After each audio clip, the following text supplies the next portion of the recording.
Commencer ce matin sans tarder devant le Seigneur. J'aimerais qu'on puisse faire silence devant lui et j'aimerais qu'on puisse commencer à se tenir dans la présence de Dieu ce matin.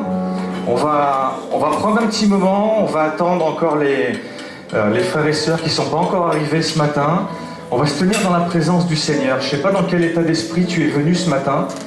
Si tu as commencé à préparer quelque chose dans ton cœur, ou si tu es venu par habitude. Vraiment, je voudrais qu'on arrive à prendre un moment, à se tenir devant le Seigneur, à commencer à chercher sa face ce matin, à vraiment implorer son nom parce que vraiment il est présent dans ce lieu ce matin. Amen.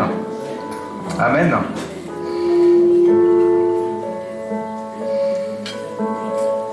Amen. Voilà, je voudrais vous inviter tous à baisser la tête si vous voulez bien, fermer les yeux. On va commencer par un temps de prière dans la présence du Seigneur. On va se laisser conduire. Je crois qu'il y a vraiment un moment particulier qui nous attend ce matin. Je crois qu'il y a vraiment beaucoup de bonnes choses. Le Seigneur les a tenues en réserve pour nous. Et ce matin, il est là et il est prêt à nous donner toutes ces choses qui sont là en réserve. Il connaît toutes les situations. Il connaît les besoins des cœurs ce matin. Il connaît tes pensées les plus intimes, les plus profondes. Il est là. Je suis profondément convaincu que le Seigneur est là ce matin, que le Seigneur va commencer à bénir et va poursuivre une œuvre qui est déjà commencée dans les cœurs. Amen. Que chacun puisse commencer à se tenir dans la présence du Seigneur. Que chacun puisse commencer à considérer la sainteté de Dieu ce matin. Que chacun puisse se dire, Seigneur, je suis venu ce matin pour te rendre un culte parce que tu le mérites. Qui je suis, moi, devant toi ce matin? Qui je suis devant toi ce matin? Il y a quelques jours, on m'a envoyé une vidéo.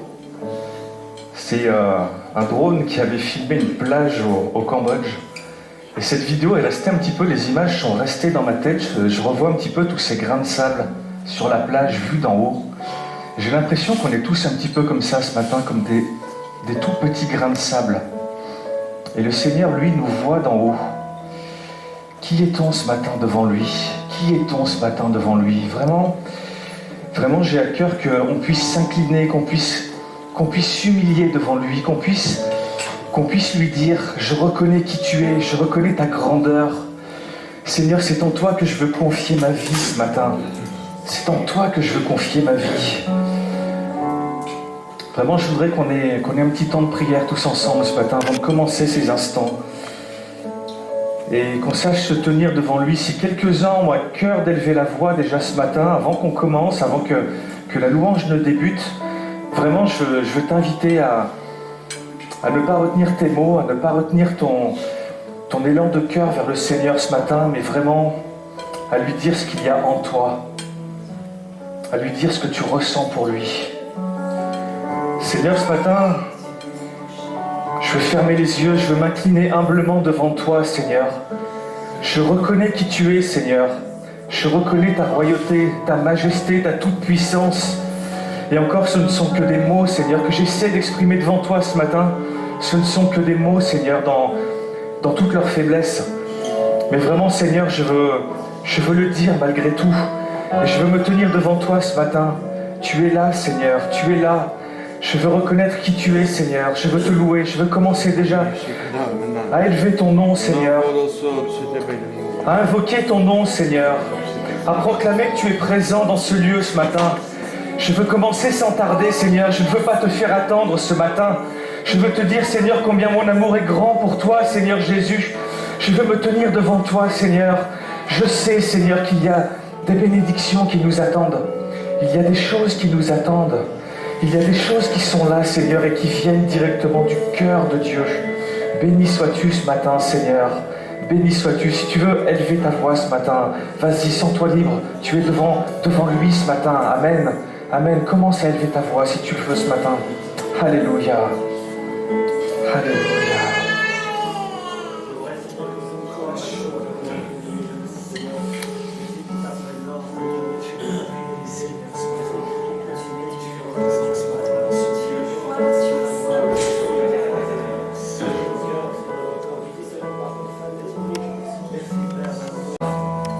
prenons encore quelques instants. Sachons nous tenir devant lui, combien sa présence nous fait du bien, combien sa présence nous honore. Élève ta voix si tu veux ce matin. Il est là, il est présent. Béni soit-il.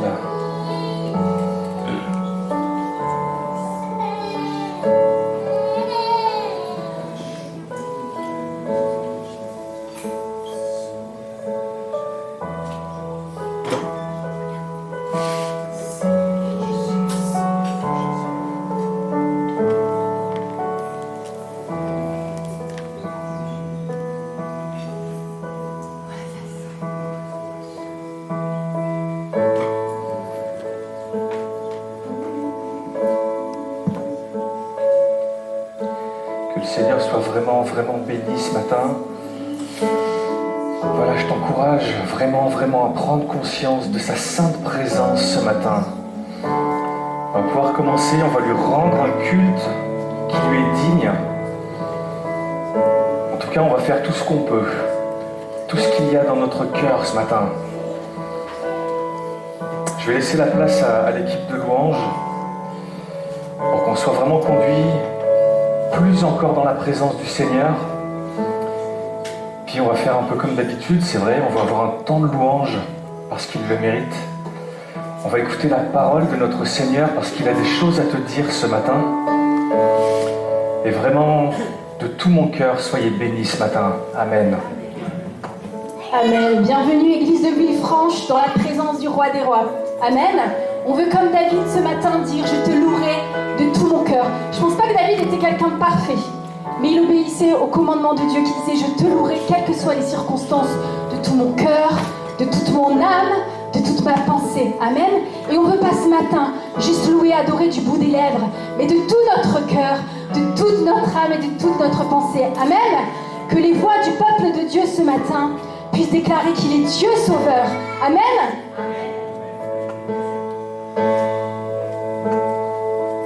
Nos voix unies à celles des anges déclarent tu es le Dieu sauveur, notre Dieu seul sauveur.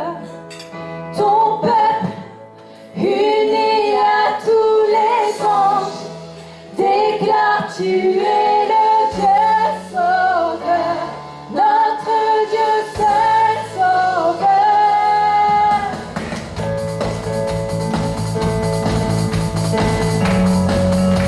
Miséricordieux, grâce incomparable, amour véritable. Oh, mon cœur te loue ce matin. Miséricordieux, grâce incomparable, amour véritable, je t'exalte.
te louer, Seigneur, parce que tu es avec nous, tu es présent dans l'orage, Seigneur. Je veux te louer, Seigneur, parce que ta justice est mon assurance, Seigneur Jésus. Que pourrait-il m'arriver? Que pourrait-il m'arriver, toi qui nous as justifiés, Seigneur Jésus, parce que tu es mort à la croix? Je veux vraiment te louer, Seigneur, pour ce que tu as fait. Je veux te louer pour ta présence en ce lieu ce matin. Avec mes frères et sœurs réunis ce matin, nous voulons élever nos voix, Seigneur, et te dire combien nous t'aimons et combien tu nous es précieux. Merci pour ce que tu as fait pour nous. Sois loué du fond de mon cœur ce matin. Reçois ma louange. Sois vraiment loué et adoré, Seigneur. Amen. Alléluia, Jésus.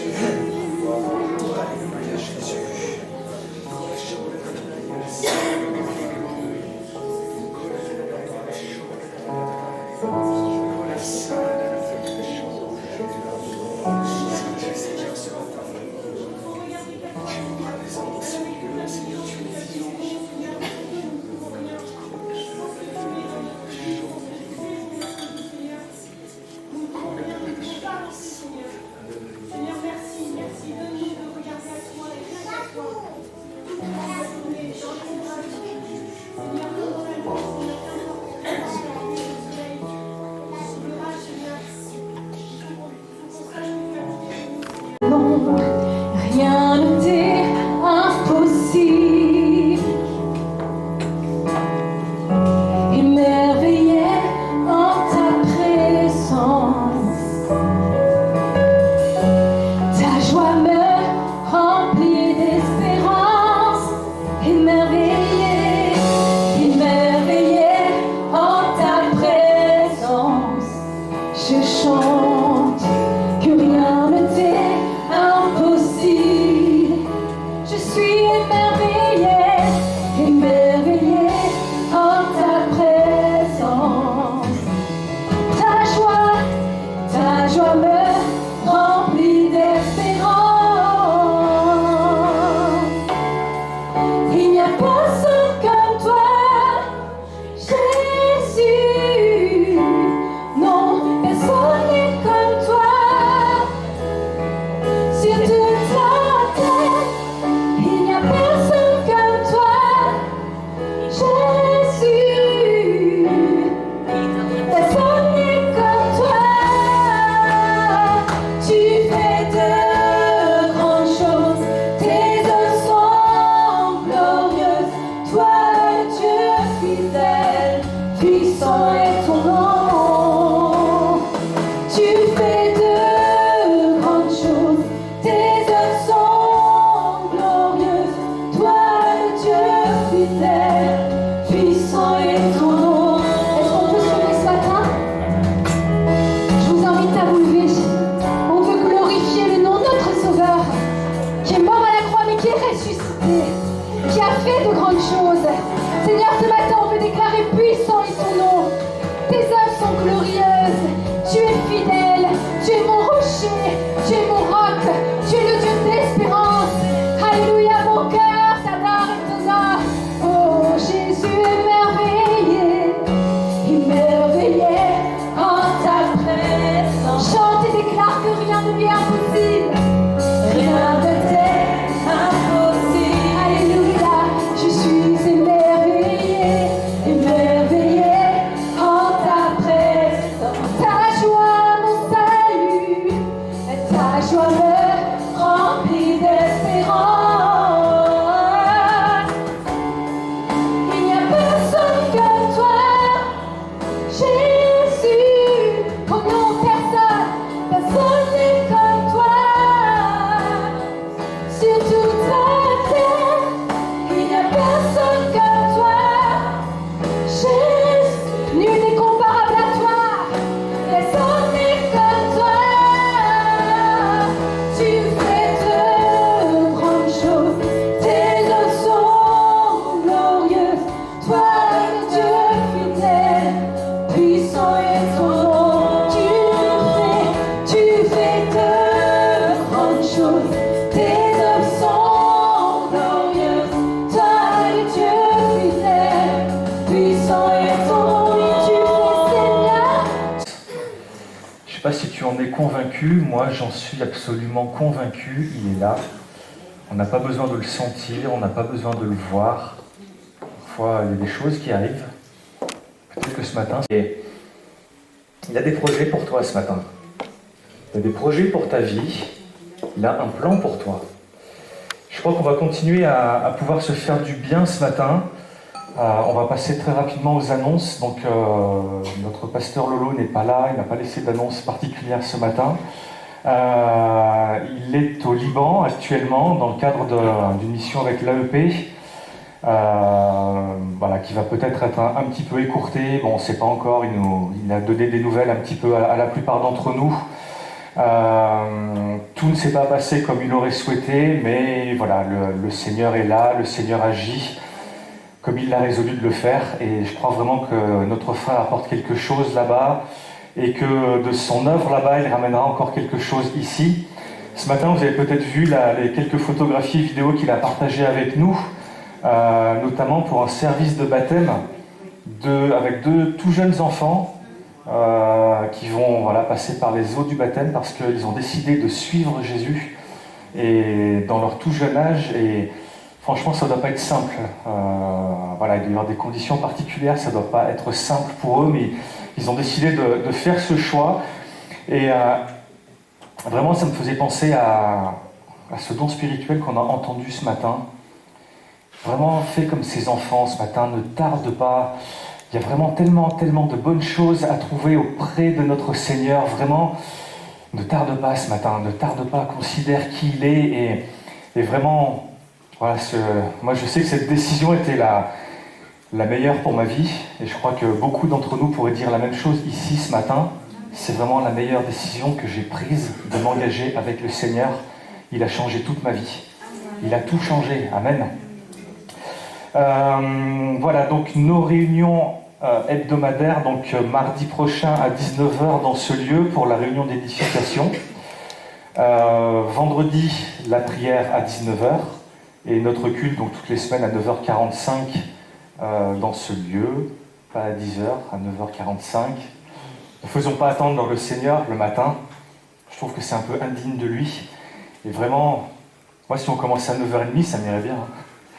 Alors voilà, bon, on va pas vous imposer ça, je vais pas refaire les horaires. Mais moi je suis content de venir dans la maison du Seigneur et d'y venir le plus tôt possible. Et de profiter vraiment de ces instants qu'on peut passer tous ensemble. C'est vraiment le moment que j'attends toute la semaine. C'est ça.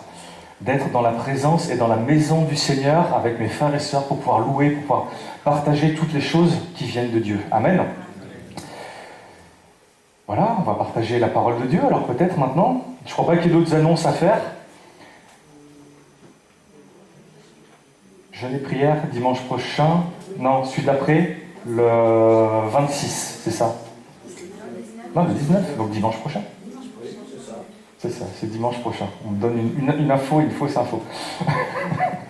Dimanche prochain, on poursuit notre réunion dans ce lieu avec un jeûne et prière, un temps particulier. On va dédier du temps à la recherche du baptême dans le Saint-Esprit. Si ça correspond à un besoin pour toi, si tu ne l'as pas encore reçu, si voilà, il n'y a pas d'âge pour ça, même si des années se sont écoulées, même si tu as commencé à penser au fond de toi que ça serait peut-être pas pour toi, c'est pas vrai. Alors viens dimanche prochain, on va prier pour ça, pour des baptêmes dans le Saint-Esprit, pour une effusion du Saint-Esprit dans notre Église, parce que c'est possible, c'est ce que le Seigneur veut. Et moi je dis Amen. Et je suis pas le seul, alors c'est parfait. Je crois que c'est tout pour les annonces. J'aimerais quand même qu'on puisse conclure ce temps de louange par un petit temps de prière tous ensemble. On va improviser juste un petit temps de prière. On va se lever tous ensemble. Je ne vais pas citer les cas des frères et des sœurs qui passent par des moments difficiles, parce que de toute façon, je vais forcément en oublier. La liste est un petit peu longue, et elle a une petite tendance à s'allonger, un peu trop à mon goût, mais c'est comme ça. Je crois vraiment qu'il y a des choses qui se passent dans ce lieu, j'en suis convaincu. Je suis convaincu que le Seigneur commence une œuvre. Je suis convaincu aussi que ça déplaît à quelqu'un, que ça déplaît à l'ennemi de nos âmes, et que il essaie de mettre en doute, de semer du doute. Et moi, j'ai pas envie de ça. Et j'ai envie ce matin qu'on puisse prier pour tout ce qui... On va le faire tous ensemble. tout ce qui passera sur le cœur, un frère malade, une sœur qui passe par la difficulté, un problème particulier, tout ce qui peut toucher les frères, les sœurs de l'Église, les gens qui s'approchent autour de nous. Je voudrais vraiment qu'on puisse remettre également les instants qui viennent pour que le Seigneur nous parle, puisse encore nous conduire, même dans les jours qui viennent, dans les semaines, dans les mois qui viennent, parce qu'il y a vraiment un projet. C'est clair, pour moi c'est très clair dans mon esprit, je ne sais pas pour toi ce qu'il en est. Pour moi c'est certain, quelque chose est en route, et vraiment je pense qu'on devrait ce matin, dans quelques instants, quelques minutes de prière tout simplement, pouvoir proclamer même à l'ennemi en face, non, moi je ne veux pas ces choses-là, tu n'auras pas gain de cause là-dessus. C'est pas toi qui vas gagner sur ces choses-là, le Seigneur est en route, quelque chose est en train de se produire dans ce lieu, et c'est ça que je veux proclamer ce matin. On va prier ensemble si vous voulez bien. Vraiment Seigneur, je voudrais élever ma voix et te dire combien je te suis reconnaissant Seigneur pour toutes ces choses qui sont en place, qui se mettent en place, qui viennent, Seigneur, et qui viennent de toi. Seigneur, je peux l'attester, ces choses viennent de toi. Et plusieurs frères et sœurs ici pourraient dire la même chose. Seigneur, vraiment, je veux briser ce qui ne vient pas de toi, les choses de l'ennemi, Seigneur. Toutes ces maladies, tous ces problèmes, Seigneur, toutes ces épreuves par lesquelles certains d'entre nous vont passer en ce moment, Seigneur, je veux te dire, je refuse ces choses dans le nom de Jésus-Christ, parce que tu es mort à la croix pour nous, et vraiment, Seigneur, je proclame ton œuvre, ta fidélité, je proclame tes bontés sur ce lieu, sur mes frères, sur mes sœurs, sur chacun d'entre nous. Tu es présent, Seigneur, tu es vivant, tu es là dans ce lieu. Merci de nous visiter, merci de nous faire du bien, tu es vivant, Seigneur Jésus-Christ. Béni sois-tu, oui Seigneur, béni sois-tu ce matin. Louange à ton nom, louange à celui qui a vaincu à la croix. Louange à ton nom, Seigneur Jésus. Béni sois-tu ce matin, béni sois-tu. Béni sois-tu. On peut le remercier ce matin. On peut le remercier, vraiment remercier le Seigneur ce matin pour ce qu'il fait dans ce lieu, pour ce qu'il fait dans ta vie, parce que c'est juste un début. C'est juste un début. Voilà, tu peux reprendre place ce matin. C'est juste un début. On va se faire du bien ce matin encore.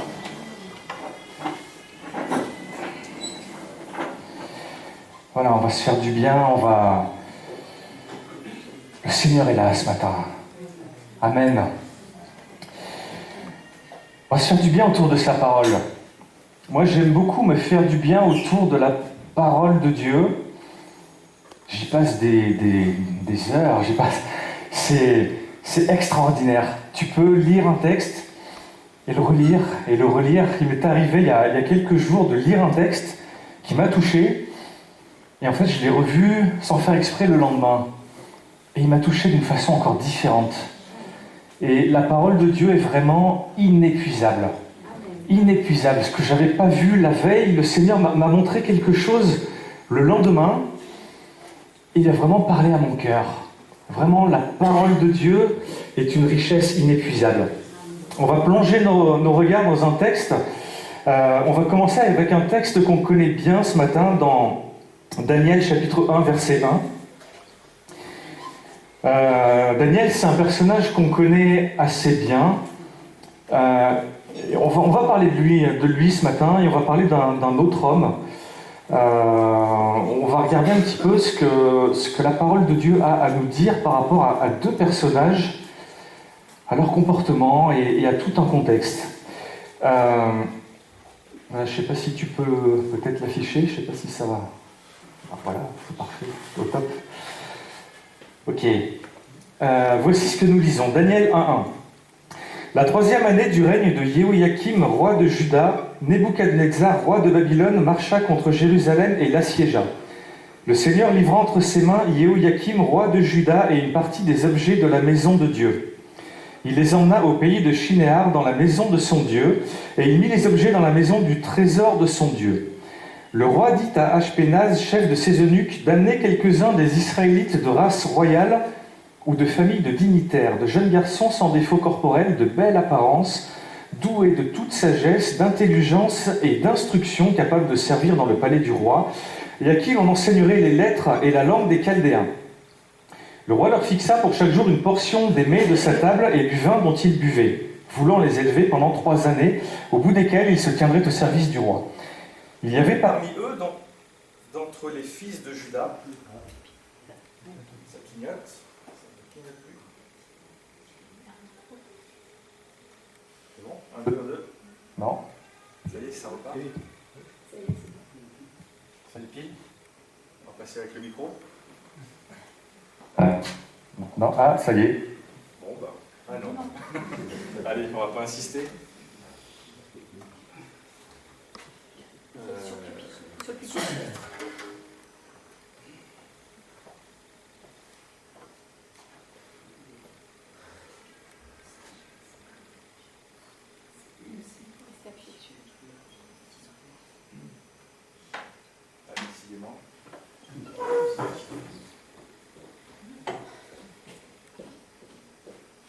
De Belchatsar, à Ananias celui de Shadrach, à Michaël celui de Meshach, et à Azarias celui d'Abed-Nego. Daniel résolut de ne pas se souiller par les mets du roi et par le vin dont le roi buvait. Et il supplia le chef des eunuques de ne pas l'obliger à se souiller. Dieu fit trouver à Daniel faveur et compassion devant le chef des eunuques. Le chef des eunuques dit à Daniel: « Je crains que mon seigneur le roi, qui a fixé ce que vous devez manger et boire, car pourquoi verrait-il votre visage plus défait que celui des jeunes gens de votre âge, et exposeriez-vous ma tête auprès du roi ?» Alors Daniel dit à l'intendant, à qui le chef des eunuques avait remis la surveillance de Daniel, de Hanania, de Michaël et de Azaria: « Éprouve donc tes serviteurs pendant 10 jours, et qu'on nous donne des légumes à manger et de l'eau à boire. Tu regarderas ensuite notre mine et la mine des jeunes gens qui mangent les mets du roi.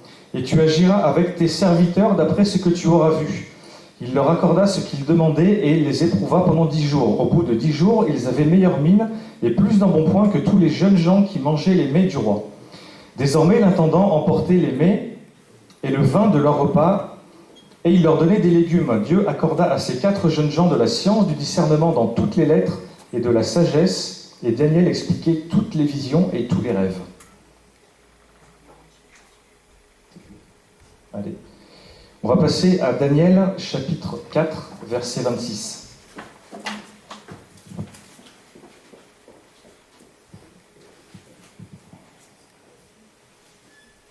C'est tout rond ?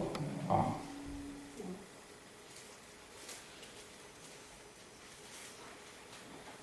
Voilà. Daniel, chapitre 4, verset 26.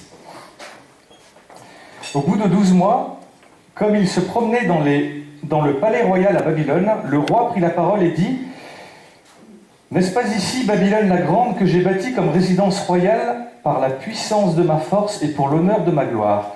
La parole était encore dans la bouche du roi qu'une voix descendit du ciel. « C'est à toi que l'on parle, roi Nebuchadnezzar, ta royauté s'est retirée de toi. On te chassera du milieu des hommes. Tu auras ta demeure avec les bêtes des champs. On te donnera comme au bœuf de l'herbe à manger, et 7 ans passeront sur toi, jusqu'à ce que tu reconnaisses que le Très-Haut domine sur toute royauté humaine, et qu'il la donne à qui il lui plaît. » Au même instant, la parole s'accomplit sur Nebuchadnezzar. Il fut chassé du milieu des hommes. Il mangea de l'herbe comme les bœufs. Son corps fut trempé de la rosée du ciel, jusqu'à ce que ses cheveux poussent comme les plumes des aigles et ses ongles comme ceux des oiseaux. Amen. On va prier quelques instants ensemble. Seigneur, il est bon de remettre ces instants devant ta face, ce moment de partage autour de ta parole, Seigneur, parce que tu as quelque chose à nous dire ce matin. Tu veux nous instruire, nous enseigner, nous conduire et nous diriger. Je remets ces instants, Seigneur, pour que vraiment tu puisses bénir toutes choses. Je te demande d'ouvrir les cœurs à ta parole, parce que il y a quelque chose qui vient de toi, Seigneur, et que cette chose puisse vraiment pénétrer dans les cœurs ce matin par l'action bienfaisante de ton Saint-Esprit. Je te remets chacun d'entre nous, Seigneur. Je te remets les situations, les vies, les conditions, Seigneur, de chacun, pour que tu nous instruises et que tu nous conduises ce matin. Sois béni, mon Dieu. Amen. Amen. Amen.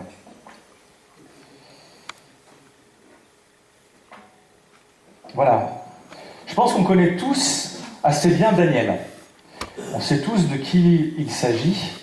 On va juste revoir un petit peu qui il est, très rapidement, et un petit peu aussi également sur un deuxième personnage qui est le roi Nabuchodonosor. Au départ, en fait, ce sont deux personnes qui n'ont rien en commun. Pas la même origine, pas la même croyance, pas la même façon de vivre, absolument rien en commun. Et finalement, il y avait peu de chances qu'ils finissent par se rencontrer. Mais là, il y a comme un destin croisé pour ces deux hommes. Daniel, on le sait, c'est quelqu'un qui est d'une lignée royale. Il vient d'une famille princière de la tribu de Juda. La parole de Dieu nous décrit Daniel comme quelqu'un de beau. Il a une belle apparence. Le texte nous disait sans défaut corporel. Il est intelligent, il a de la sagesse, et c'est quelqu'un de juste et droit. À tel point que le prophète Ézéchiel lui-même, c'est facile à se rappeler, c'est Ézéchiel 14,14, témoignera lui-même de qui est Daniel, juste et droit. Voilà, Daniel, il est comme ça. C'est un profil qui fait envie quand même. Hein. Il a un petit peu envie d'être un petit peu comme ça, un peu comme Daniel. Et ce Daniel, c'est quelqu'un, malgré toute sa droiture, malgré tout ce qu'il a vécu, voilà qu'il arrive, il a vécu quand même des moments difficiles. Une guerre, c'est quand même pas rien. La destruction de son pays, c'est quand même pas rien. Une déportation dans un pays étranger, c'est quand même pas rien. Et voilà qu'on prend Daniel, on l'amène là où il ne veut pas, mais il n'a pas le choix, et on lui explique quelque chose. Daniel, maintenant, il a été décidé quelque chose par l'état civil de l'état babylonien, que ta carte nationale d'identité allait changer de nom. Tu ne t'appelleras plus Daniel, désormais tu t'appelleras Belchatsar. C'est un nom à la base, Balatsu Usur, en babylonien, qui signifie qu'il veille sur sa vie, c'est-à-dire que Daniel veille sur la vie du roi, c'est sa nouvelle fonction. Il a changé de nom, il a changé de fonction, et on voudrait même qu'il change de Dieu. Parce que dans le nom des peuples babyloniens, très souvent, on incorpore toujours une petite particule, souvent c'est sous-entendu, et là, dans ce nom-là, le nom du dieu Bel est inclus. On voudrait que Daniel change complètement, que ce changement se fasse en lui, dans tout ce qu'il est lui en tant qu'homme, dans toutes ses origines, dans toutes ses fonctions, et même dans toute sa croyance et dans sa foi dans son Dieu.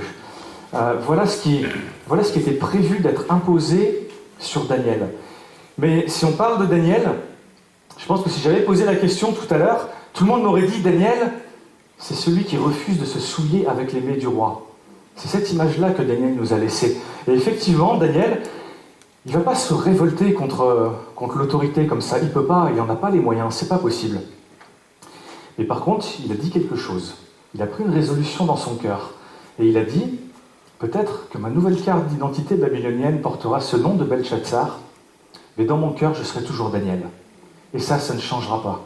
Je vais rester fidèle à la loi de Moïse. Je vais rester fidèle à la loi de mon Dieu. Je vais rester fidèle à tout ce qui m'est demandé, et je refuse de me souiller avec les mets du roi. C'est ça que Daniel a voulu faire. Et de cette attitude, il en a découlé une grande bénédiction sur Daniel. Dieu lui a accordé de la sagesse, de la science, du discernement, et même la capacité d'expliquer les rêves et les songes. Ça, c'est Daniel. Vous connaissiez tous Daniel? Pas de problème. Ok, Daniel, c'est un personnage qui nous laisse une image très très positive. Et c'est vrai, quel exemple.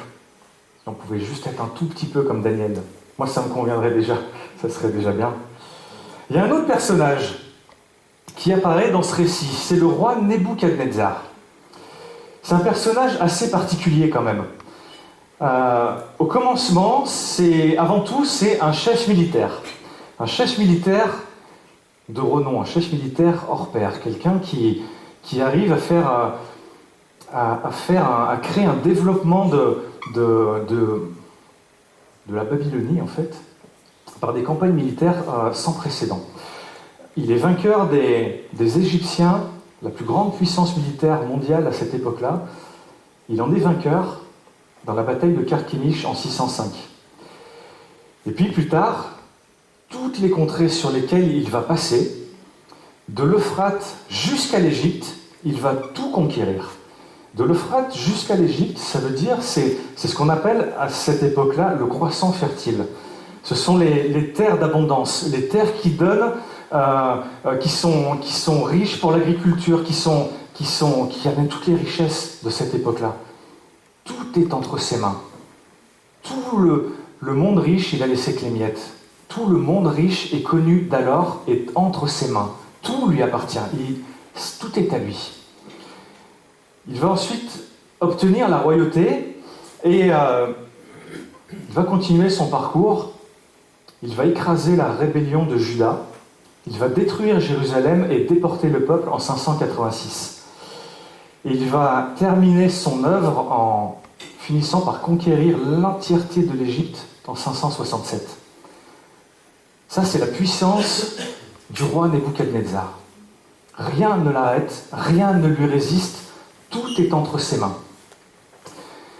C'est aussi un fin politicien. Alors bon, il a eu une idée toute simple finalement.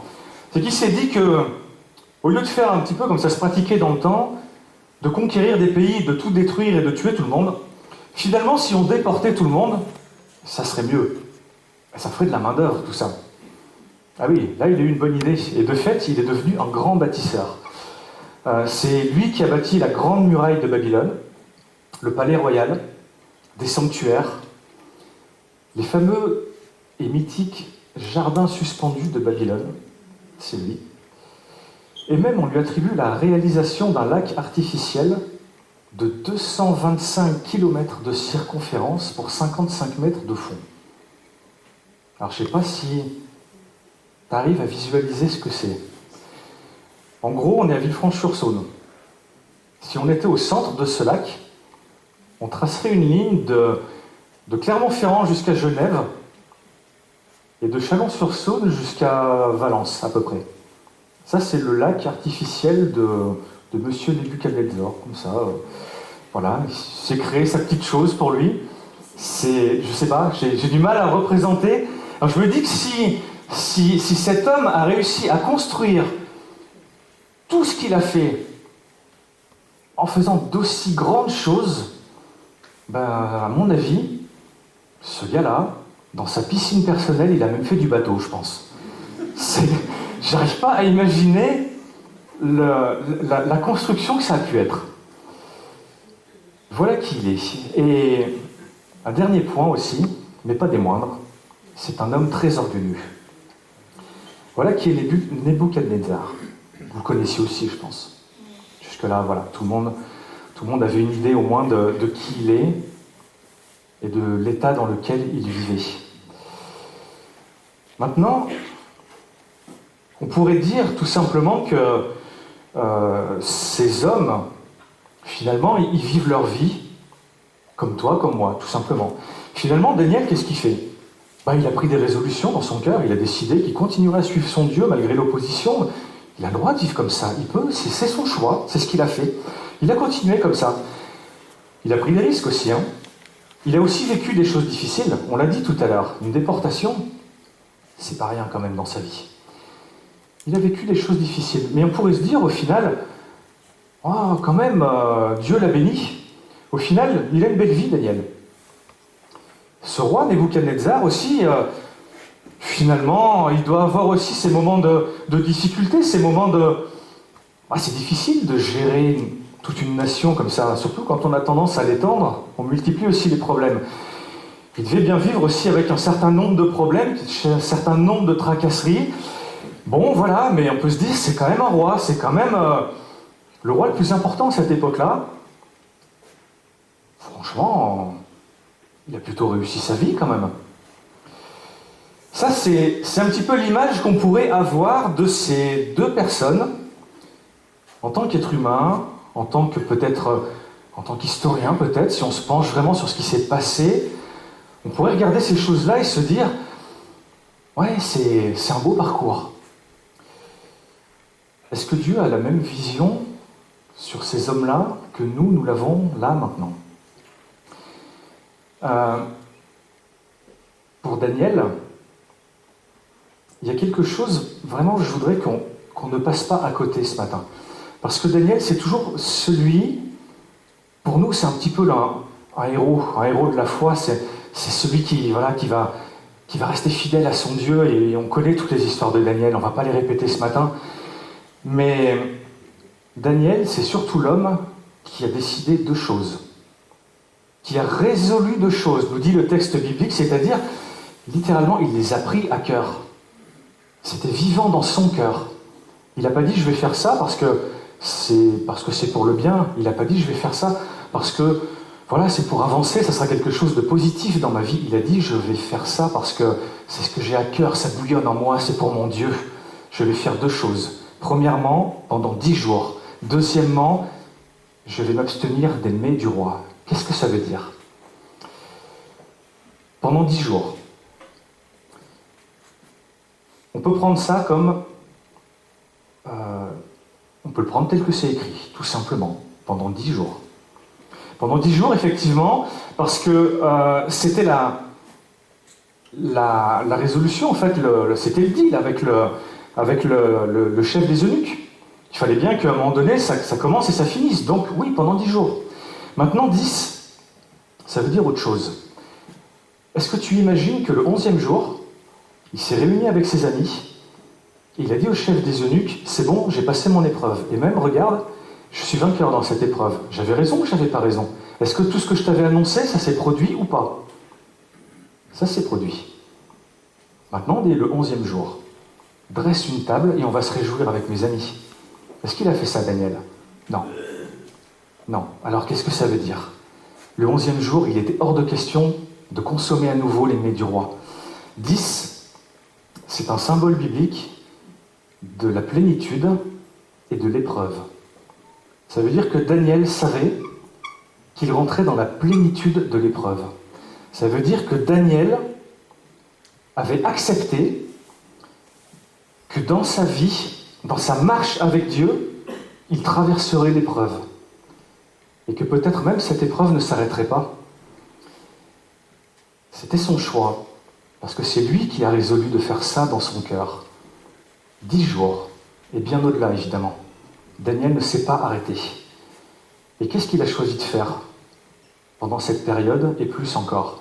Il a choisi de renoncer aux mets du roi. Je ne crois pas qu'on puisse s'arrêter ce matin à une notion culinaire. Il n'est pas en train de parler d'un régime quelconque ce matin. C'est pas ça. Il n'a pas dit « je vais mieux me nourrir pour mieux me sentir, ça ira très bien ». Et il a décidé effectivement de manger des légumes. Mais au fond de son cœur, c'est pas ça. Au fond de son cœur, la décision, elle est autre. Je refuse tout ce que ce roi peut me donner. Et qu'est-ce que ce roi peut me donner? Absolument tout, puisqu'il a le monde entier dans sa main. Il peut tout donner. Il peut absolument tout donner. Je refuse le moindre compromis avec celui qui est capable de tout donner aujourd'hui. Et on sait, nous, aujourd'hui, qui est celui qui est capable de tout te donner. Si tu fais des compromis avec l'ennemi de ton âme, si tu veux faire des compromis avec le diable, il est capable de te donner des choses. C'est vrai. Mais moi, ces choses-là, je les refuse. Je refuse les choses qui viennent du monde. Je refuse les choses qui ne viennent pas de Dieu, qui ne viennent pas de la parole de Dieu et qui ne sont pas conformes avec ce qu'enseigne la parole de Dieu. Et c'est ce qu'a dit Daniel et c'est ce qu'il a résolu dans son cœur. C'était pas simplement une simple épreuve de 10 jours autour d'une table. La portée allait bien au-delà pour ce que voulait faire Daniel dans sa vie. Maintenant, il y a un autre personnage qui, lui, pareil, avait pris des décisions dans sa vie et qui voyait certaines choses à sa façon. Un beau jour, cet homme s'est promené tout simplement dans les jardins du palais et il a commencé à regarder les choses. Et il a commencé à dire, n'est-ce pas moi qui ai mis tout ça en place? Babylone la Grande, c'est moi. Ce palais, c'est moi. Toutes ces constructions, c'est moi qui ai fait tout ça. Et il a commencé à se flatter lui-même, à penser à certaines choses comme ça. Est-ce que tu as déjà entendu parler, ou est-ce que je suis le seul ici à connaître des trucs bizarres comme ça? Est-ce que tu as déjà entendu parler de zoanthropie? Est-ce que tu sais ce que c'est? Quelqu'un qui sait? Qui a déjà un petit peu, non? Non, ça ne dit rien à personne. Si je parle de lycanthropie, c'est peut-être un peu plus connu. Non plus? Je suis le seul à connaître des trucs bizarres alors. Ok. La lycanthropie de Lycos, le loup, et Anthropos, l'homme. La légende du loup-garou. L'homme qui se prend pour un loup. La zoanthropie, c'est une maladie mentale, une dégénérescence qui fait que l'homme vient se prendre pour un animal. Ici, le roi Nebuchadnezzar est atteint de ce qu'on appelle une boanthropie. C'est un homme qui vient se prendre pour un bovidé.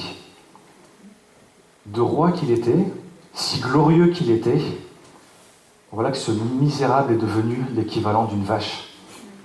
T'es pas plus, à cause de ton orgueil, à cause de ton comportement, à cause des mots que tu as prononcés sur ta vie, voilà comment Dieu te voit. Et pendant un temps, il nous est dit que cet homme va manger l'herbe des champs, il va être couvert de la rosée du ciel. Parce que voilà le regard que Dieu portait sur cet homme, si grand soit-il aux yeux des hommes, voilà ce qu'il était aux yeux de Dieu. Finalement, un simple animal. Carl Jung avait dit une chose concernant le roi Nebuchadnezzar. Il avait dit, il le voyait il voyait chez lui comme la dégénérescence régressive complète d'un homme qui est allé trop loin. C'est dans son ouvrage qui s'intitule Psychologie analytique de 1976. Un autre homme, qui n'est pas vraiment un ami de la Bible, un certain Sigmund Freud, lui a conduit quelques travaux en la matière. Il n'a pas été en mesure d'aller à l'encontre de ce que la parole de Dieu déclare. Il a dit la chose suivante. Il avait noté depuis longtemps des cas dans lesquels une maladie mentale avait commencé avec un rêve et dans lesquels le délire originaire du rêve avait persisté. Il avait noté cela dans Leçon d'introduction à la psychanalyse. Il n'a pas pu aller à l'encontre de la parole de Dieu. Daniel 4,15, on ne l'a pas lu. Le roi Nebuchadnezzar, à un moment donné, il est terrorisé dans sa vie parce qu'il vient de faire un rêve. Et dans ce rêve, il a vu ce qui allait lui arriver. Et il a supplié les gens de son entourage de lui donner l'explication, mais personne n'a pu, sauf Daniel. Et Daniel lui a dit, voici la signification de ton rêve, voilà ce qui va t'arriver. À cause de ton orgueil, à cause de ce que tu es, voilà ce qui va t'arriver. Tu vas manger l'herbe comme les animaux, comme les bœufs, tu vas manger de l'herbe dans un champ, voilà ce qui va t'arriver. Et vraiment, je crois que là, le Seigneur veut nous interpeller ce matin, et peut-être certains de nous en particulier. Parce que voilà, le roi Nebuchadnezzar, on l'a dit tout à l'heure, vivait sa vie d'orgueil, sa vie de richesse, sa vie telle qu'elle était. Et puis tout d'un coup, Dieu a dit stop. Je mets un terme à tout ça, je dis stop. Maintenant, j'ai décidé de t'arrêter sur ton chemin. J'ai décidé que toute ta vie allait être en pause. Parce que ton comportement n'est pas correct. Ce matin, je voudrais vraiment m'adresser à celle qui, dans son cœur, pourrait dire ce matin, mon Dieu, tu as mis ma vie en pause. Et je cherche une explication à ce que tu es en train de faire avec moi. J'avais une vie. Elle était bien réglée. Elle me convenait, et tu vois même, je te servais, Seigneur. J'étais fidèle dans ta maison. J'étais là, je continuais à marcher avec toi, faire des choses avec toi, et là, tout d'un coup, tu as dit stop. Tu as changé les choses, le contexte de ma vie. J'avais une vie familiale bien réglée. Tu l'as changée. Pourquoi tu as fait ça avec moi? Pourquoi tu as voulu changer ces choses dans ma vie? J'avais une vie professionnelle qui fonctionnait bien. Pourquoi tant de difficultés maintenant? Pourquoi est-ce qu'il n'y a plus rien qui fonctionne? Pourquoi est-ce que je suis arrivé, j'ai l'impression d'être devant un mur? J'avais une vie spirituelle qui fonctionnait bien.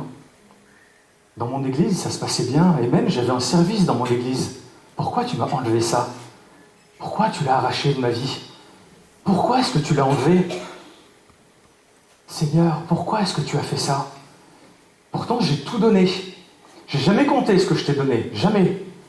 Mon temps, mon argent, tout mon cœur, toutes ces choses-là, tout était pour toi. Et pourtant, j'ai l'impression qu'aujourd'hui, rien ne te convenait. J'ai l'impression aujourd'hui que tout ce que j'ai fait, c'est comme si c'était du vent. Si tu le prends comme Nebuchadnezzar en disant « c'est ça que j'ai fait, c'est ça que j'ai bâti », alors effectivement, c'est du vent. Et si tu le prends comme Dieu l'entend, alors c'est pas la même chose. Dieu voudrait te dire dans un premier temps, si tu ressens dans ton cœur qu'il a mis ta vie en pause et qu'il y a un stop qui est marqué là et que tu ne comprends pas pourquoi, Dieu voudrait te dire dans un premier temps, je suis content de toi. Je suis content de qui tu es et de ce que tu fais. Seulement, il était nécessaire à un moment donné de te dire stop. Il était nécessaire à un moment donné de te dire je t'arrête sur ta route parce que tu ne peux pas gérer mes affaires comme tu gères les tiennes. Mes affaires sont mes affaires et tu dois les gérer comme moi je l'entends. Et j'ai dit stop. Ta vie aujourd'hui, elle est en pause. Alors qu'est-ce qu'il faut faire maintenant? Baisser les bras? Bien sûr que non, sûrement pas. Parce que Daniel a baissé les bras. Parce qu'à un moment donné, Daniel a dit ma vie est trop compliquée maintenant. Ça allait bien avant. Quand j'étais chez moi, ça se passait bien. C'était facile de louer le Seigneur. Il n'y avait pas de problème. Je me réunissais avec les anciens, avec mes frères, et voilà, et on laissait libre cours à notre culte, on se répandait devant Dieu, c'était la joie. Mais là maintenant, chez les Babyloniens, c'est pas pareil, parce qu'ils essaient de m'interdire tout ça. Ils veulent m'en empêcher. Est-ce que je vais baisser les bras? Non. Pourtant, Dieu, tu as mis un stop dans ma vie. Alors je crois qu'il y a quelque chose plus loin. Il faut que j'aille plus loin, mais comment faire? Je crois que Dieu a mis un stop dans la vie de Nebuchadnezzar et lui a dit « Ton orgueil, mais là c'est proprement quelque chose d'affolant. Mais comment peut-on parler comme ça? Comment peut-on prononcer des mots qui ont une telle portée? Je t'arrête. Je t'arrête.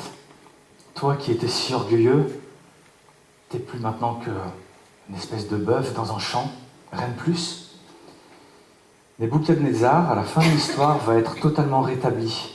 À la fin du temps que Dieu avait prononcé sur sa vie, il va être totalement rétabli. Pourquoi? Parce qu'il aura réussi à prononcer simplement quelques mots. Je reconnais que Dieu est Dieu. Et la raison va lui revenir. Et la royauté va lui revenir. Il a été rétabli. Mais en attendant, d'une façon concrète et d'une façon presque pratique, j'allais dire, qu'est-ce que je fais demain? Qu'est-ce que je fais demain, moi, dont la vie, maintenant, elle est en pause? Et j'ai l'impression que j'ai pas de solution. J'ai l'impression que Dieu m'a mis là, dans une impasse.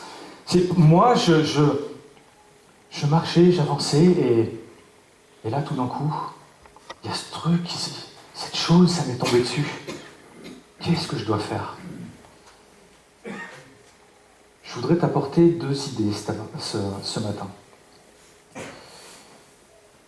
Je voudrais qu'on puisse comprendre les choses peut-être sous un autre regard. On va bien considérer l'attitude de Daniel. Et on va faire une lecture dans la première épître de Jean, chapitre 2, verset 15. On pourrait prendre ce verset, et on va prendre ce verset comme un encouragement ce matin. On va commencer comme ça. Comme un simple encouragement de la part du Seigneur pour répondre à la question « Que faut-il que je fasse maintenant ?» Jean nous dit « N'aimez pas le monde, ni ce qui est dans le monde. Si quelqu'un aime le monde, l'amour du Père n'est pas en lui. Car tout ce qui est dans le monde, la convoitise de la chair, la convoitise des yeux et l'orgueil de la vie ne vient pas du Père, mais vient du monde. » Amen. Déjà, on pourrait commencer simplement à prendre ce verset et à se dire, c'est un bon conseil que je vais tirer de la parole de Dieu. Et ce conseil, il est en accord avec l'attitude de Daniel. Et Daniel, c'est un modèle, il a eu gain de cause, voilà, on veut tous se comporter comme Daniel. Et vraiment, n'aimez pas le monde. C'est ce qu'a fait Daniel. C'est ce qu'a fait Daniel. Daniel, il a rejeté le monde, il a rejeté ce que ce roi avait à lui offrir. Et je crois que ce que nous dit ici Jean va plus loin qu'un simple conseil. Je ne sais pas si tu le vois dans ce verset, mais Jean définit ici l'intégralité du péché. Tout le péché est là. Tout est résumé dans ce simple verset.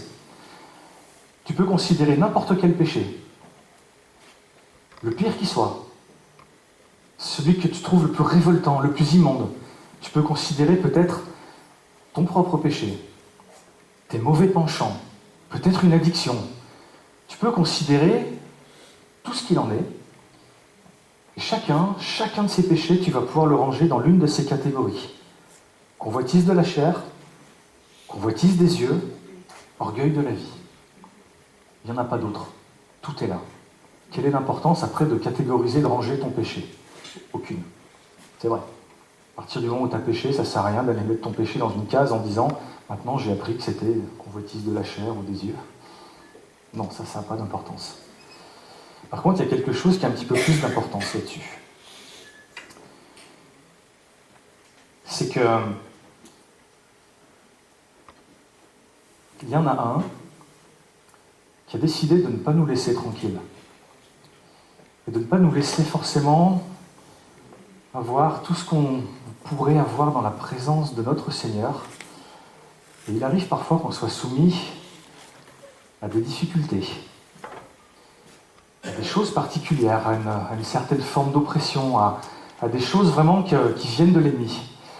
Et tout ce péché, en fait, ces 3 points qu'on a vus sont résumés dans l'attitude du diable, par exemple dans le jardin d'Éden. Je ne sais pas si vous aviez tous fait attention à ça. Il va se passer 3 choses dans le jardin d'Éden. Au moment où le diable va prendre l'apparence du serpent pour s'approcher de Ève, en fait, lui, il est en train de jouer quelque chose de gros, là. Il est vraiment en train de mettre le paquet. Il va mettre le paquet tout simplement parce que s'il arrive à entraîner l'homme dans sa chute, alors pour lui, c'est gagné. Pour lui, c'est une grande victoire. Alors qu'est-ce qu'il va faire? Il va mettre le paquet, il va mettre tout ce qu'il peut. Convoitise de la chair. La femme vit que l'arbre était bon à manger. Convoitise des yeux et agréable à la vue. Orgueil de la vie. Le jour où vous en mangerez, vos yeux s'ouvriront et vous serez comme des dieux qui connaissent le bien et le mal. Voilà ce qu'il a fait dans le jardin d'Éden. Il a amené finalement toute sa puissance, il a mis le paquet pour être sûr d'arriver à ses fins. Et ça a tellement bien marché qu'il a recommencé. Il a recommencé. Il a attendu un bon moment. Il s'est dit, maintenant que j'ai fait tomber l'homme, si j'arrivais à entraîner Jésus, ça serait la victoire totale. Alors je vais attendre le bon moment. Après 40 jours de jeûne et de prière, alors que Jésus était physiquement affaibli, il s'est approché de lui et il lui a dit, « Convoitise de la chair, si tu es fils de Dieu, ordonne que ces pierres deviennent des pains. Convoitise des yeux, si tu es fils de Dieu, jette-toi en bas pour que tout le monde le voie. Donne-toi un spectacle. Orgueil de la vie, je te donnerai tout cela, tous les royaumes du monde et leur gloire, si tu te prosternes et m'adores. » Il a essayé et il a échoué. La parole de Dieu nous dit qu'il s'est éloigné à ce moment-là pour tenter, pour attendre une meilleure occasion. Et il l'a refait. Il a attendu encore une meilleure occasion. À Gethsémane. À Gethsémane, il a retenté la chose. Et il a encore échoué. Jésus avait pris avec lui Pierre, Jacques et Jean. Et souvent on dit, ils n'ont pas pu tenir. Ils n'ont pas pu rester là, ils n'ont pas pu rester dans la présence du Seigneur. Ils étaient là et ils n'ont pas pu tenir parce que c'est plus la place d'un homme. Le combat spirituel était trop intense. Physiquement, c'était pas possible pour eux. Ils n'ont pas pu rentrer dans ce combat-là et ils se sont endormis avant. Et vraiment, dans l'attitude de Daniel, dans le fait de rejeter les choses du monde, il y a tout ça. Dans le fait de rejeter le péché, il y a toutes ces choses-là, ces choses auxquelles tu vas être capable de dire non, moi je veux rejeter toutes ces choses qui ne proviennent pas de Dieu, qui ne sont pas en accord avec la parole de Dieu. Et vraiment, je crois que la première attitude, si vraiment tu es dans la difficulté ce matin, si vraiment le Seigneur te parle et te dit « Oui, j'ai mis un stop dans ta vie. Oui, j'ai dit à un moment donné, je veux t'arrêter sur le chemin parce que je t'aime, parce que j'ai des choses à t'apprendre, j'ai des choses à te montrer, je veux te conduire plus loin, je suis là près de toi. Mais j'ai décidé qu'à un moment donné, il fallait que tu te mettes à part et que tu réfléchis sur certaines choses et sur ton attitude. » Je sais que c'est un peu désagréable de dire ça le matin, comme ça, on est entre nous, on est entre frères et sœurs. La plupart d'entre nous, on est passé par les eaux du baptême. Pour les autres, je peux encore que vous encourager vraiment à faire cette démarche. Mais pour la plupart d'entre nous, convoitise de la chair et convoitise des yeux, c'est plus vraiment notre vie. C'était plutôt la vie d'avant quand même. Toutes ces choses-là, on ne les veut plus vraiment. Je ne suis pas aussi certain en ce qui concerne l'orgueil de la vie. Et parfois, il est vrai qu'il reste en nous un certain orgueil, pour ne pas dire de l'orgueil tout court. Il y a un vrai piège qui est là, parce que parfois le temps passe. Autant tu peux pécher, commettre un acte immoral, tu peux commettre quelque chose où tu as dit quelque chose que tu n'aurais pas dû dire, et là tout de suite tu le sais, et là tu te dis, voilà, il faut revenir au Seigneur, il faut demander pardon, tu as conscience de ce qu'il en est, mais parfois l'orgueil, tu n'en as même plus conscience. Tu es rentré dans quelque chose, et tes yeux se sont fermés dessus. C'est ta manière de vivre, c'est ta manière d'être, et tu ne sais même plus que tu es devenu orgueilleux. Tu ne sais même plus en fait que c'est toi qui diriges toute chose, tu diriges ta vie, tu diriges ta famille, tu diriges à ton travail, c'est toi qui t'imposes sur tout le monde. Tu ne te rends pas compte que parfois, même dans ton église, tu peux amener quelque chose de négatif par rapport à cet orgueil qui peut rester. Et vraiment, je crois que c'est pas pour rien si quelqu'un comme Nebuchadnezzar a été stoppé par Dieu à cause de son orgueil, parce qu'il est allé trop loin. Et parfois, je crois qu'il y a vraiment un danger particulier lié à ça. Est-ce que vraiment je serais capable de regarder ma vie et de me dire, Seigneur, montre-moi, qu'est-ce qui a fait que tu as décidé de m'arrêter ce matin? Qu'est-ce qui a fait que j'ai perdu cette joie que j'avais avant? Ça ne fonctionne plus comme avant. Je suis arrêté, j'ai plus le même entrain. Vraiment, Seigneur, je veux te donner tout ce que tu me demandes. Je veux regarder ma vie, l'analyser. Montre-moi s'il y a peut-être de l'orgueil en moi. Montre-moi s'il y a un péché en moi. Montre-moi ces choses-là pour que, avec toi, avec ton esprit, je sois capable de m'en défaire. Je crois vraiment que le Seigneur veut nous communiquer une parole ce matin. Je crois vraiment que dans cet état où nous pouvons être, peut-être certains d'entre nous, peut-être quelques-uns, peut-être que quelqu'un se dit effectivement, ma vie, elle est plus qu'elle était. Moi, je suis persuadé que Dieu a un projet pour toi. Dieu a un projet pour chacun d'entre nous.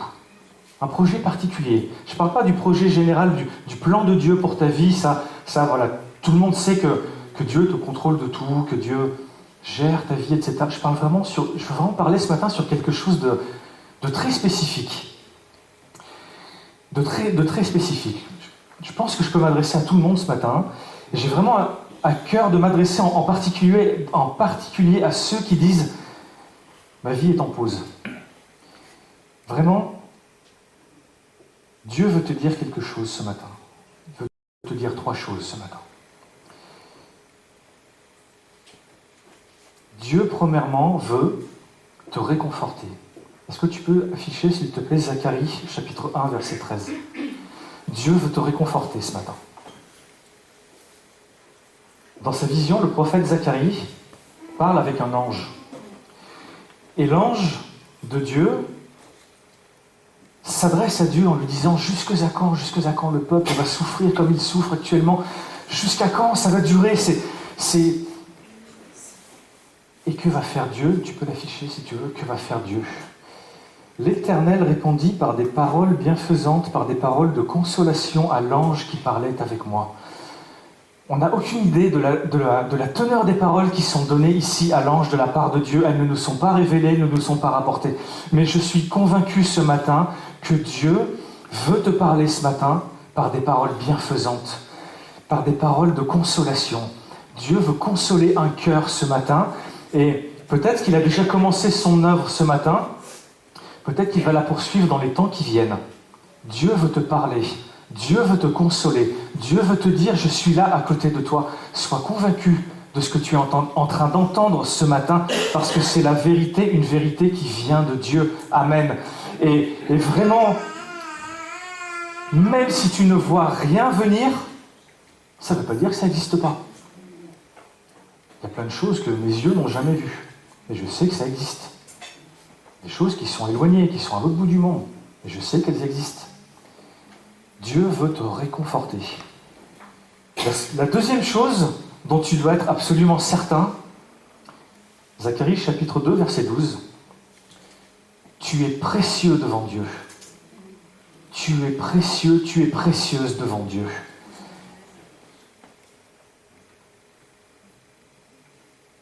Zacharie 2,12, si tu peux l'afficher, s'il te plaît. Car ainsi parle l'Éternel des armées. Après cela viendra la gloire. Il m'a envoyé vers les nations qui vous ont pris comme butin. Car celui qui vous touche à la prunelle de son œil. Amen. Touche à la prunelle de son œil. Je crois vraiment ce matin que ce verset, tu peux te l'attribuer.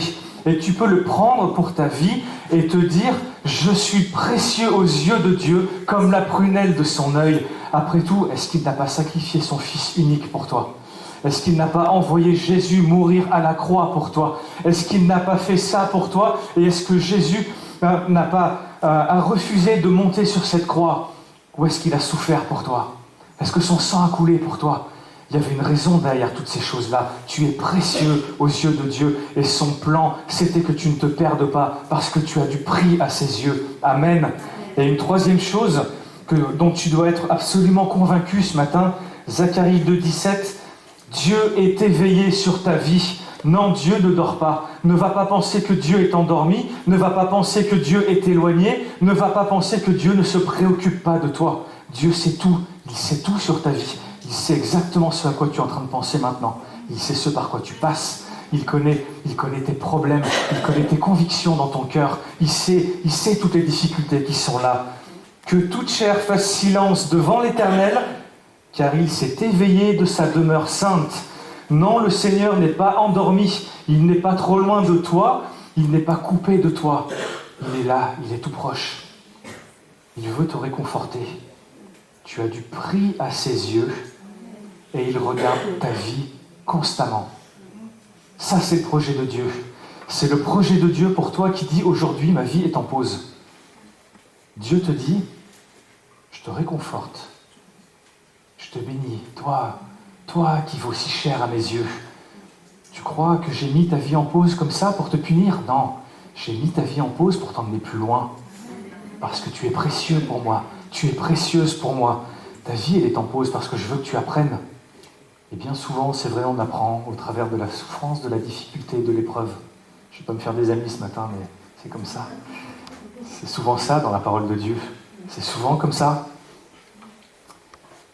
S'il faut passer par là, Seigneur, tu sais toutes choses. Je ne souhaite pas l'épreuve, ni pour moi, ni pour personne, ni pour aucun d'entre nous. Par contre, je souhaite grandir devant le Seigneur pour moi et pour chacun d'entre vous. Et le Seigneur veut vraiment te conduire dans ce plan-là ce matin. Ça, c'est le plan de Dieu. Ça, c'est le projet de Dieu. Ta vie est en pause, peut-être. C'est peut-être une réalité. Mais il y a une autre réalité par-dessus. C'est celle du projet de Dieu qui est inscrit sur cette pause qui est là dans ta vie. Dieu prend soin de toi Dieu va te restaurer. Est-ce qu'il n'a pas restauré Nebuchadnezzar? Et quand même, hein, il en était à manger de l'herbe dans un champ, lui. Hein. Donc, on n'a pas fait ça quand même. Personne n'a fait ça aujourd'hui. Ça va, ça va. C'est que tu es dans un meilleur état que lui et il a pu le restaurer. Il va te restaurer. Que le Seigneur soit béni ce matin. Que le Seigneur soit béni vraiment. On va terminer par un temps de prière. Quelques instants simplement, vraiment, pour nous tenir devant lui. Et te dire dans la simplicité, Seigneur, combien nous sommes heureux de t'appartenir. Parce que c'est vrai, Seigneur, parfois, il y a des difficultés, Seigneur, c'est vrai. C'est vrai, souvent, bien trop souvent même, elles sont là. Il y a des larmes qui coulent, il y a des pourquoi qui jaillissent. Et souvent, Seigneur, on ne sait pas. Et souvent, même parfois, on aurait envie de crier et de t'accuser, Seigneur. Et de dire, pourquoi est-ce que tu m'as fait ça? Parce que tu m'as jeté par terre. Tu m'as méprisé, Seigneur, moi qui avais fait toutes ces choses pour toi. Voilà où tu m'as emmené. Pourquoi est-ce que j'ai autant travaillé pour toi? Ça a conduit à quoi? Ça a servi à rien. Le Seigneur te dit, arrête avec ces idées, c'est faux. C'est faux, je t'ai amené là parce que je veux te restaurer, je veux t'apprendre, je veux te relever, je veux te bénir. J'ai un plan de bénédiction pour toi parce que tout ce que les gens essaient de te dire sur ta vie, tout est faux. Tu ne dois pas écouter ce genre de choses. La seule chose que tu dois écouter ce matin, c'est la voix de ton Dieu qui te dit, je suis là et je bénis. Ta situation a changé, c'est vrai, parce que ta vie va changer, parce que j'ai un plan pour toi, un projet pour toi, et que vraiment, vraiment, ce matin, tout est entre mes mains. Tout est entre mes mains. Il y avait tout un pays qui était entre les mains d'un roi orgueilleux et complètement fou. Moi, j'ai ta vie entre mes mains et je vais en faire le meilleur des usages possibles. Je vais la bénir, cette vie. Cette vie, je la chéris. Elle m'est précieuse. Le sang de mon fils a coulé à la croix pour cette vie. Béni sois-tu, Seigneur. Ce matin, vraiment, je veux être reconnaissant pour tout ce que tu nous accordes, pour tes paroles, Seigneur, qui sont là et qui se déversent comme un flot de bienfaits sur nos cœurs. Merci encore de nous visiter, Seigneur, de visiter chacun d'entre nous, mes frères, mes sœurs, ceux qui passent par la difficulté, ceux qui sont là, Seigneur, et qui s'attendent à un renouveau avec toi, Seigneur Jésus. Je bénis ton nom, je bénis chacun d'entre nous ce matin, je bénis ceux qui n'ont pas pu se joindre à nous, qui sont loin, Seigneur. Je les bénis également pour que vraiment tu puisses les toucher, Seigneur, parler à leur cœur. Merci, Seigneur, parce que tu as nos vies entre tes mains, Seigneur. Il ne peut